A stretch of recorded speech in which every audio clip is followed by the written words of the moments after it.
돈이 전부는 아니라고 우리는 배워왔습니다. 사람이 먼저라고, 정이 먼저라고, 돈 때문에 인생이 흔들리면 안 된다고 말해왔습니다. 그런데 정말 그럴까요? 2024년 3월 부산 해운대구에 사는 73세 김성호님은 병원 진료실 앞에서 한참을 서 있었다고 합니다. 허리 통증이 심해 비급여 치료를 권유받았지만 치료비가 몇백만 원이 든다는 말을 듣는 순간 발걸음이 떨어지지 않았다고 합니다. 치료를 받으면 몇 달 생활비가 빠듯해지고 받지 않으면 통증을 참고 살아야 하는 상황이었습니다. 그는 휴대전화를 꺼냈다가 다시 넣었습니다. 자녀에게 전화를 걸까 고민했지만 끝내 걸지 못했다고 합니다. 이 나이에 또 손을 벌려야 하나. 그날 이후 김성호님은 통증보다 더 큰 것을 느꼈다고 합니다. 바로 선택할 수 없다는 무력감이었습니다. 우리는 흔히 말합니다. 나이가 들면 마음이 편해진다고, 욕심을 내려놓으면 된다고 말입니다. 하지만 현실은 조금 다릅니다. 통계청과 OECD 자료에 따르면 한국의 노인 빈곤율은 약 40% 수준으로 주요 선진국 중 가장 높은 편에 속합니다. 10명 중 4명은 노후에 경제적으로 불안정하다는 뜻입니다. 돈이 행복을 사주지는 못합니다. 그러나 돈이 없으면 선택권이 사라집니다. 병원을 갈지 말지, 자녀에게 기대야 할지 말지, 작은 취미 하나를 계속할지 포기할지조차 스스로 결정하기 어려워집니다. 여러분은 지금 갑작스러운 의료비나 생활비 공백이 생겨도 6개월을 버틸 준비가 되어 있으신가요? 솔직한 마음으로 댓글에 준비됐다 또는 불안하다라고 한마디 남겨보셔도 좋겠습니다. 여러분의 현실이 곧 많은 분들의 이야기이기도 합니다. 이야기를 시작하기 전에 구독과 좋아요, 알림 설정까지 꼭 부탁드립니다. 그러면 지금부터 자세히 이야기해 보겠습니다. 첫 번째로, 나이 들수록 돈은 자존감을 지키는 최소한의 방패입니다. 여러분은 혹시 병원 진료실 앞에서 비용 때문에 치료를 망설여 본 적이 있으십니까? 아프다는 사실보다 돈을 계산해야 하는 현실이 더 서글펐던 경험은 없으셨습니까? 앞서 말씀드렸던 부산 해운대구에 사는 73세 김성호님은 그날 이후로 한동안 병원 근처도 가지 않았다고 합니다. 허리 통증은 점점 심해졌고 새벽이면 잠에서 몇 번씩 깼다고 합니다. 뒤척이다가 거실로 나와 소파에 앉아 허리를 주무르며 이렇게 중얼거렸다고 합니다. 조금만 참으면 괜찮아지겠지. 하지만 통증은 쉽게 가라앉지 않았습니다. 문제는 아픔보다도 마음이었습니다. 김성호님은 평생을 가장으로 살아왔습니다. 2 자녀를 대학까지 보내고 퇴직 전까지 한 번도 월급을 밀린 적이 없었다고 합니다. 그런데 이제는 몇백만 원의 치료비 앞에서 계산기를 두드리고 있는 자신이 낯설게 느껴졌다고 합니다. 며칠 뒤 딸에게 전화가 왔다고 합니다. 아버지, 요즘 허리 괜찮으세요? 그는 잠시 머뭇거리다 이렇게 말했다고 합니다. 괜찮다. 나이 들면 다 그런 거다. 그 말은 사실이 아니었습니다. 괜찮지 않았지만 말할 수 없었던 것입니다. 자녀에게 부담이 되고 싶지 않다는 마음, 아직은 스스로 해결할 수 있는 아버지로 남고 싶다는 마음 때문이었습니다. 통계청 자료에 따르면 65세 이상 노인의 상대적 빈곤율은 약 40%에 이릅니다. 10명 중 4명은 최소한의 생활을 유지하는데도 어려움을 겪는다는 뜻입니다. 소득이 줄어든 상태에서 의료비는 오히려 늘어납니다. 국민건강보험공단 자료에서도 고령층 1인당 연간 진료비는 지속적으로 증가하고 있는 것으로 나타났습니다. 돈이 부족해지면 가장 먼저 줄이는 것이 치료비와 건강 관련 지출이라고 합니다. 그리고 그 선택은 시간이 지나 더 큰 비용으로 돌아오는 경우가 많습니다. 김성호님도 결국 2달을 버티다가 다시 병원을 찾았습니다. 통증은 더 심해졌고 치료 기간도 길어졌습니다. 의사는 조금 더 일찍 왔으면 회복이 빨랐을 것이라고 말했다고 합니다. 그 말을 듣는 순간 김성호님은 통증보다 자존심이 더 아팠다고 합니다. 내가 왜 이 나이에 치료하나 마음대로 못 정하나. 그날 이후 그는 생각을 바꾸기 시작했습니다. 가진 돈이 많지는 않았지만 구조를 다시 짜보기로 했다고 합니다. 먼저 매달 고정적으로 나가는 지출을 정리했습니다. 불필요한 통신비와 구독료를 줄이고 사용하지 않던 적금을 해지해 의료비 전용 통장을 따로 만들었습니다. 큰 돈은 아니었지만 매달 일정 금액을 그 통장에 넣기 시작했습니다. 그리고 동네 시니어 일자리 사업도 알아보았습니다. 주 3회 하루 3시간 공공시설 관리 일을 하며 소액이지만 추가 수입을 만들었습니다. 그 돈 역시 생활비로 쓰지 않고 비상금으로 모았습니다. 물론 이런 이야기를 들으면 이렇게 말하는 분도 계십니다. 이미 70이 넘었는데 지금 준비한다고 뭐가 달라지겠습니까? 하지만 김성호님의 말은 달랐습니다. 그는 이렇게 말했다고 합니다. 돈이 많아진 건 아니지만 마음이 덜 불안해졌다. 바로 그 점이 중요합니다. 노후의 돈은 부자가 되기 위한 수단이 아니라 선택할 수 있는 권리를 지키기 위한 최소한의 장치입니다. 치료를 받을지 말지, 자녀에게 말할지 말지, 그 결정을 스스로 할 수 있는 상태. 그것이 자존감입니다. 노후에 돈이 없으면 가장 먼저 무너지는 것은 통장이 아니라 마음입니다. 그러나 거창한 자산이 아니어도 됩니다. 최소한 6개월치 생활비에 해당하는 비상자금, 의료비를 위한 별도 통장, 그리고 아주 작은 현금 흐름 하나. 이 세 가지만 갖춰도 불안의 강도는 크게 줄어듭니다. 김성호님은 지금도 넉넉하지는 않습니다. 하지만 더 이상 병원 진료실 앞에서 발걸음을 멈추지는 않는다고 합니다. 그 변화는 통장 잔고보다 마음의 균형에서 시작되었습니다. 결국 노후의 돈은 사치를 위한 것이 아니라 자존감을 지키기 위한 방패입니다. 그리고 그 방패는 늦게라도 만들 수 있습니다. 두 번째로, 나이 들수록 돈은 인간관계의 거리를 결정합니다. 여러분은 혹시 이런 생각을 해보신 적이 있으십니까? 내가 조금만 더 도와주면 관계가 더 좋아지지 않을까? 하지만 정말 그럴까요? 2023년 11월 서울 마포구에 사는 69세 이정자님은 매달 아들에게 일정 금액을 보내고 있었습니다. 아들이 사업을 시작한 뒤 수입이 불안정하다는 이유였습니다. 처음에는 50만 원이었고 나중에는 70만 원으로 늘어났습니다. 이정자님은 말했습니다. 내가 조금 덜 쓰면 되지. 자식이 힘들다는데 어떻게 모른 척하겠어. 문제는 시간이 갈수록 그 조금이 쌓였다는 것입니다. 생활비는 빠듯해졌고 병원 진료를 미루는 일이 늘어났습니다. 친구들과의 모임도 하나둘 줄였습니다. 겉으로는 아무 일 없는 듯 보였지만 속으로는 점점 여유가 사라지고 있었습니다. 어느 날 아들이 이렇게 말했다고 합니다. 엄마, 이번 달에도 조금만 더 도와주면 안 돼? 그 순간 이정자님의 마음이 복잡해졌다고 합니다. 아들이 미워서가 아니었습니다. 하지만 조금만 더라는 말이 이제는 부담으로 느껴졌기 때문입니다. 통계청 자료에 따르면 60대 이상 가구의 상당수가 자녀에게 경제적 지원을 계속하고 있으며 그로 인해 노후 생활비가 부족해지는 사례도 적지 않다고 합니다. 부모 세대는 자녀를 돕는 것이 당연하다고 여기지만 그 부담이 길어질수록 관계의 균형은 무너지기 쉽습니다. 이정자님은 결국 어느 저녁 아들과 마주 앉았습니다. 엄마도 이제는 계획을 세워야 한다. 계속 도와주는 건 어렵다. 아들은 처음엔 서운해했다고 합니다. 하지만 시간이 지나면서 조금씩 이해하기 시작했습니다. 오히려 그 대화 이후 아들은 부모에게 기대는 대신 스스로 방법을 찾으려 노력했다고 합니다.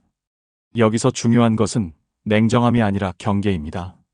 노후의 돈은 단순한 숫자가 아니라 관계의 안전거리이기도 합니다.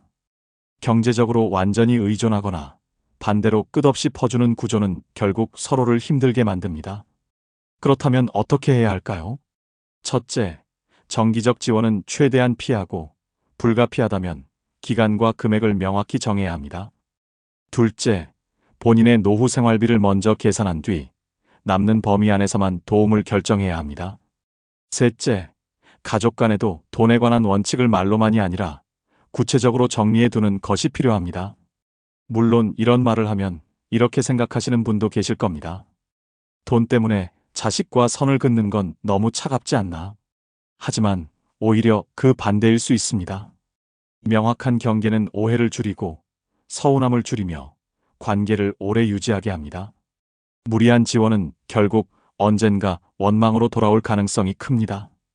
이정자님은 지금도 아들을 사랑합니다. 다만 방식이 달라졌을 뿐입니다. 지금은 생일이나 특별한 날에만 도움을 주고 평소에는 서로의 생활을 존중한다고 합니다. 그녀는 이렇게 말했습니다. 돈을 줄였더니 관계가 멀어질 줄 알았는데 오히려 마음이 편해졌다. 나이 들수록 돈은 단순한 생활 수단이 아니라 관계를 지켜주는 울타리입니다. 지나친 희생은 미덕처럼 보이지만 결국 자신을 먼저 지키지 못하면 누구도 지킬 수 없습니다. 결국 노후의 경제적 독립은 차가움이 아니라 성숙함입니다. 내 삶을 먼저 책임질 수 있을 때 관계도 건강하게 유지됩니다. 세 번째로, 나이 들수록 돈은 건강의 선택권을 좌우합니다. 여러분은 혹시 이런 상황을 상상해 보신 적이 있으십니까? 치료 방법은 있지만 비용 때문에 망설여야 하는 순간 말입니다. 건강은 중요하다고 알고 있지만 결국 마지막에 계산기를 두드리게 되는 현실 말입니다. 2024년 1월 대전 서구에 사는 76세 박영수 어르신은 치과에서 임플란트 치료를 권유받았습니다. 치아 몇 개가 빠진 상태로 오래 지내다 보니 식사가 점점 힘들어졌기 때문입니다. 의사는 더 늦기 전에 치료를 받는 것이 좋다고 설명했습니다.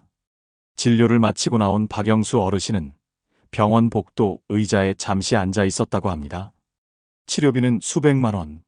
당장 생계가 어려운 것은 아니었지만 큰 돈이 한 번에 나간다는 생각에 선뜻 결정하지 못했다고 합니다. 집에 돌아와 식사를 하다가 딱딱한 반찬을 제대로 씹지 못해 숟가락을 내려놓았다고 합니다.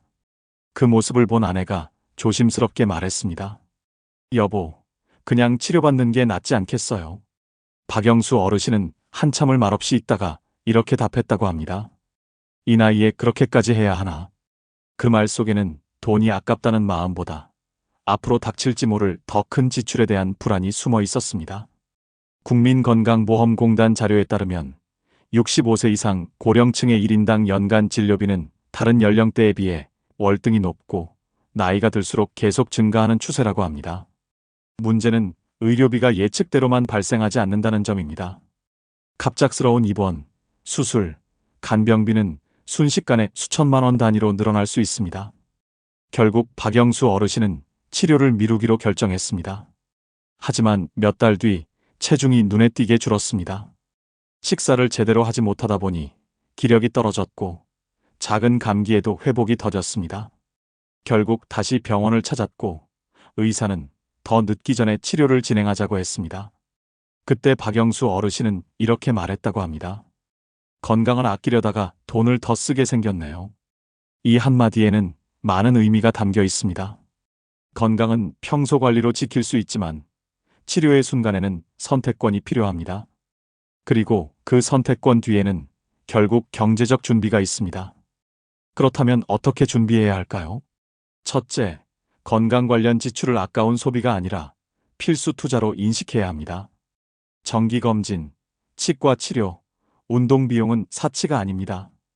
둘째, 보험은 복잡하게 여러 개를 들기보다 꼭 필요한 보장 중심으로 단순하게 정리하는 것이 중요합니다.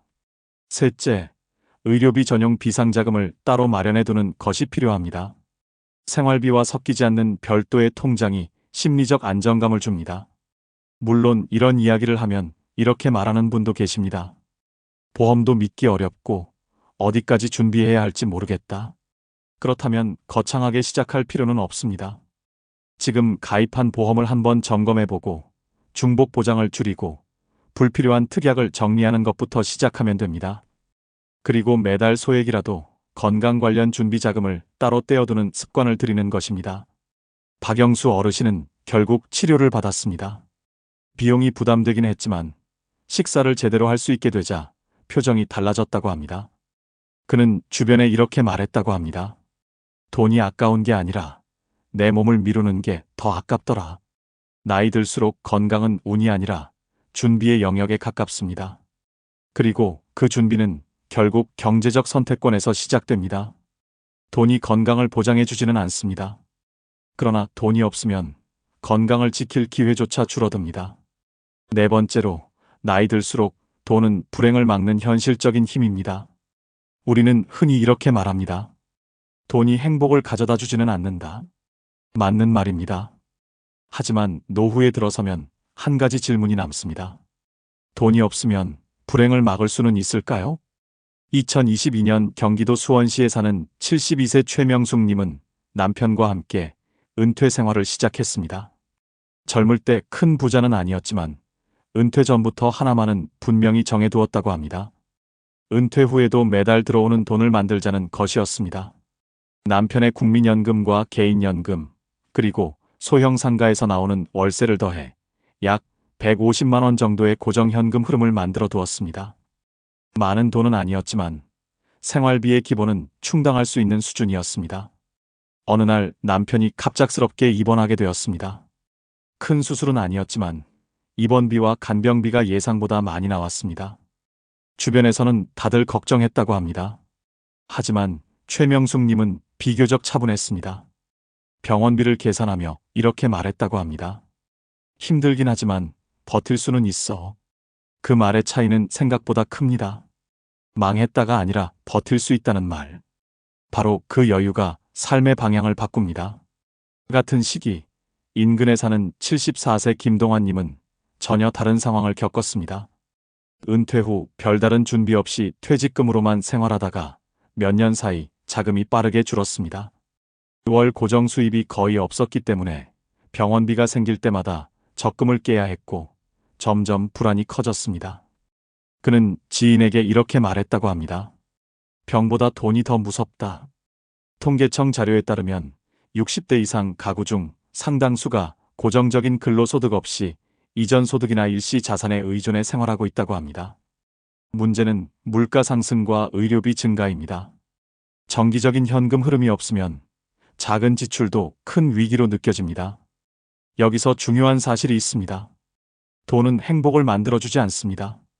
그러나 돈은 급격한 추락을 막아주는 완충장치 역할을 합니다. 최명숙님은 거창한 자산가가 아닙니다.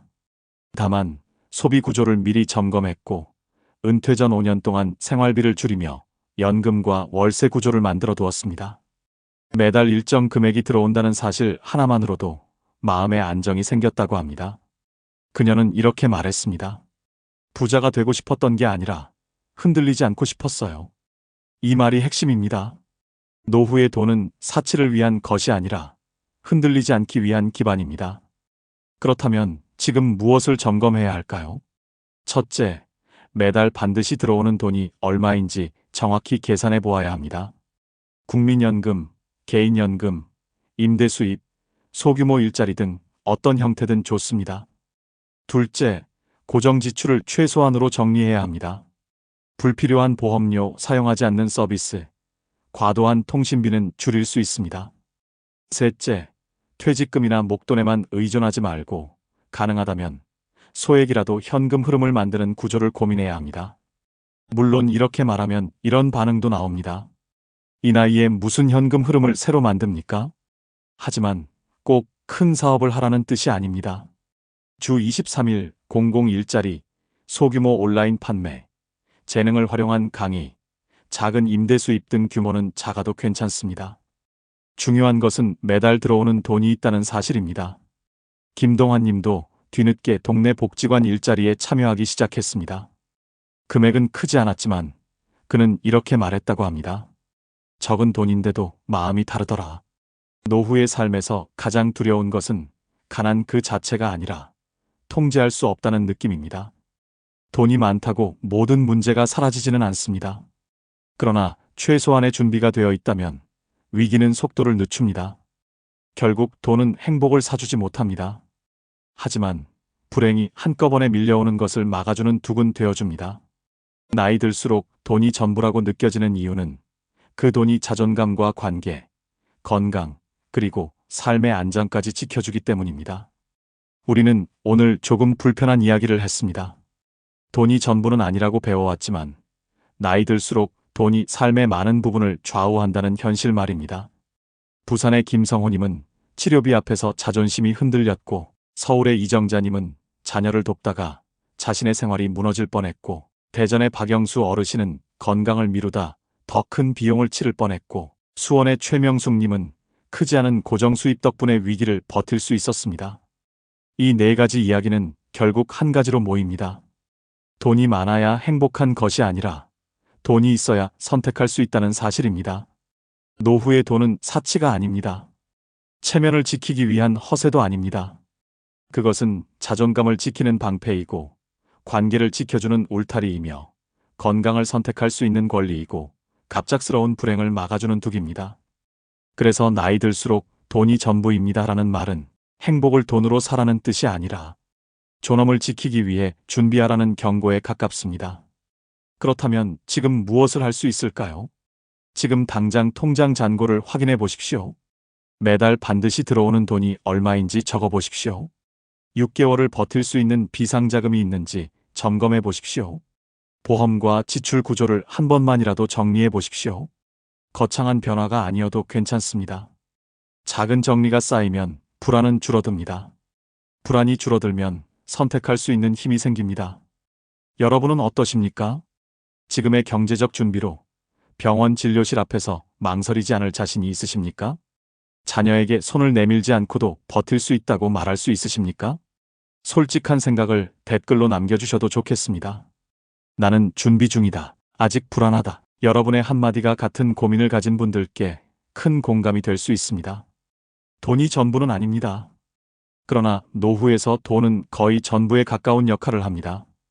그 현실을 외면하지 말고 오늘부터 하나씩 준비해 보시기 바랍니다. 여러분의 생각과 경험을 댓글로 남겨주세요. 구독과 좋아요, 알림 설정까지 꼭 부탁드립니다. 다음 영상에서는 더 현실적이고 깊이 있는 노후 이야기로 찾아뵙겠습니다. 감사합니다.